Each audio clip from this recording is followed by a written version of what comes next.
कौन है वो जिसके रहते नहीं होते हैं कोई शुभ कार्य? कौन है जो शनिदेव से भी ज्यादा उद्दंड और पीड़ादायी है?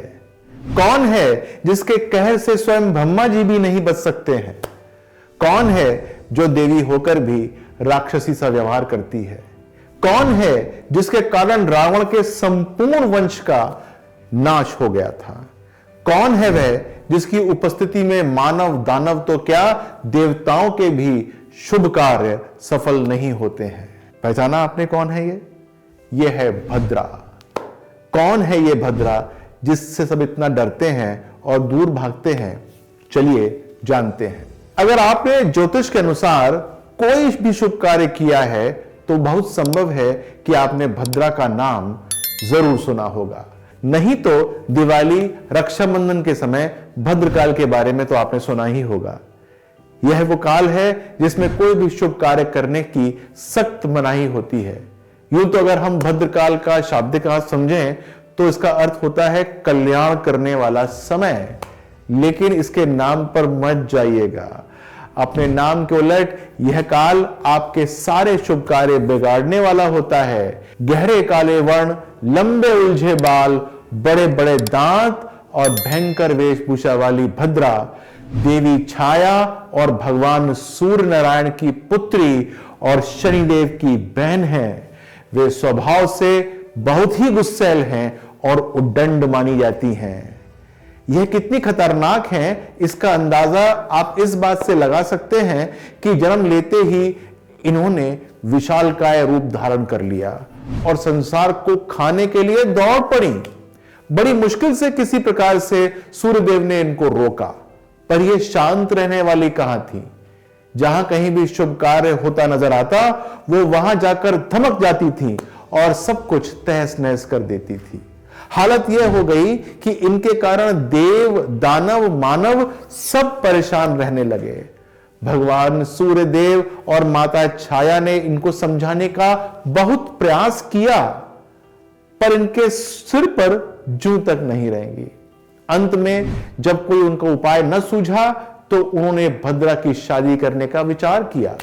सोचा कि एक बार शादी हो जाए तो उनकी समस्या बन जाएंगी जहां वो जाएंगी, हम क्यों टेंशन लें। लेकिन यह सब इतना आसान नहीं था।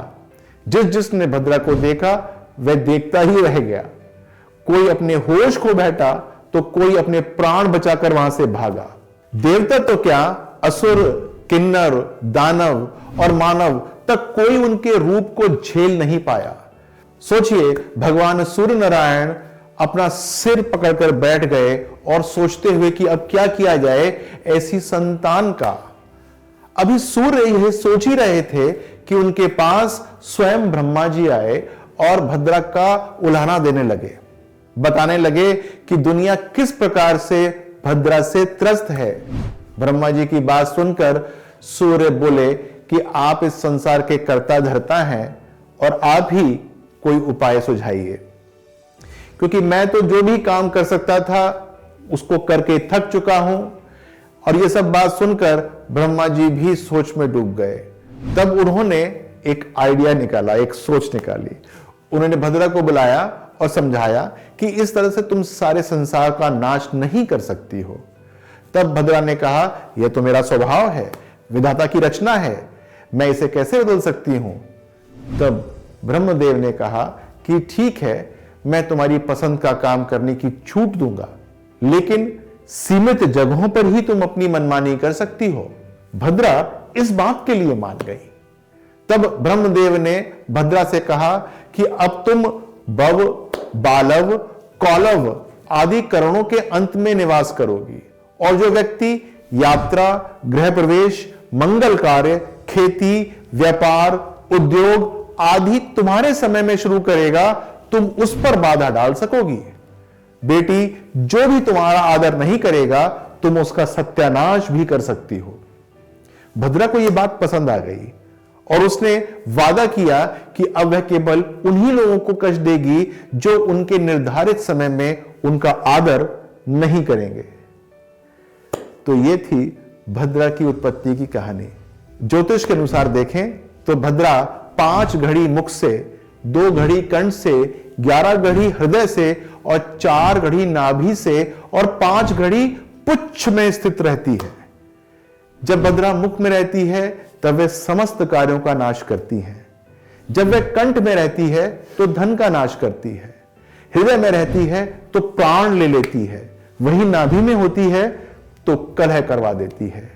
कटी में निवास करने से अर्थभ्रंश हो जाता है, यानी कि मिसअंडरस्टैंडिंग हो जाती है।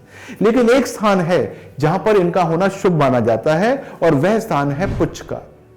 जब भद्रा पुच्छ में निवास करती हैं, पूंछ में यानी कि, तो विजय और कार्य सिद्धि होती है। ज्योतिष विद्या के अनुसार जब चंद्रमा कर्क, सिंह, कुंभ और मीन राशि में होते हैं तब भद्रा का निवास पृथ्वी पर होता है। यही वह समय है जब भद्रा मनुष्य को नुकसान पहुंचा सकती हैं।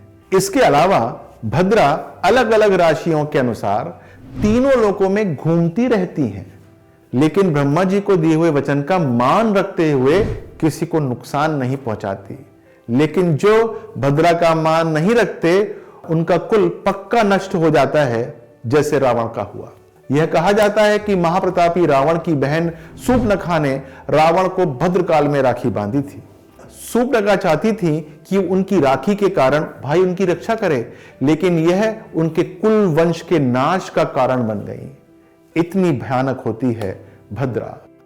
तो भद्रा के बुरे प्रभावों से बचने के लिए क्या करना चाहिए? क्या उसका कोई उपाय होता है? हां, इसका बिल्कुल उपाय होता है। इसके लिए आप भद्रा के 12 नामों का जाप कर सकते हैं। और ये नाम क्या होते हैं ये मैं लिख के देता हूं आपको, नीचे भी आप डिस्क्रिप्शन में देख लीजिएगा। धन्या, दधिमुखी, भद्रा, महामारी, खरखना, कालरात्रि, महारुद्रा, विष्ट, कुलपुत्रिका, भैरवी, महाकाली और असुर क्षयकारी। जो भी इन 12 नामों का सुबह उठकर स्मरण करता है उसे किसी प्रकार की व्याधि का भय नहीं होता भद्रा से। ऐसा कहा जाता है कि वह रोग मुक्त हो जाता है और सभी नवग्रह उसके अनुकूल हो जाते हैं। लेकिन अगर आप कोई बड़ा काम करने जा रहे हैं, कोई भूमि खरीदने जा रहे हैं, शादी विवाह करने जा रहे हैं, गृह प्रवेश करने जा रहे हैं या फिर कोई नया काम शुरू करने जा रहे हैं, तो आपको भद्रकाल का विशेष ध्यान रखना चाहिए। इसके लिए आपको चाहिए कि आप किसी योग्य और अनुभवी ज्योतिषी से सलाह लें कि कोई ऐसा समय तो नहीं जिसके अंदर ये काम करने से भद्रकाल लग जाए। यदि उसने आपको अनुमति दे दी तो आपका काम अवश्य सफल होगा। तो मैंने आपको काफी सारी बातें बताई हैं। इसके साथ में इसका ब्लॉग भी मैंने लिखा है। यदि आपको उसमें कोई जानकारी चाहिए जो इस वीडियो में आपको समझ में नहीं आई है तो आपको उस ब्लॉग से मिल जाएगा। दूसरी बात यह है कि नीचे कमेंट बॉक्स तो है, आप उसके अंदर अपने क्वेश्चंस को ले सकते हैं, मैं उसका भी आंसर आपको दूंगा, चिंतित ना हो। चैनल अगर आपने सब्सक्राइब ना किया हो तो कर लीजिएगा। इस वीडियो को लाइक कर दीजिएगा, शेयर कर दीजिएगा, मेरा आप मन बढ़ा दीजिएगा। नमस्कार।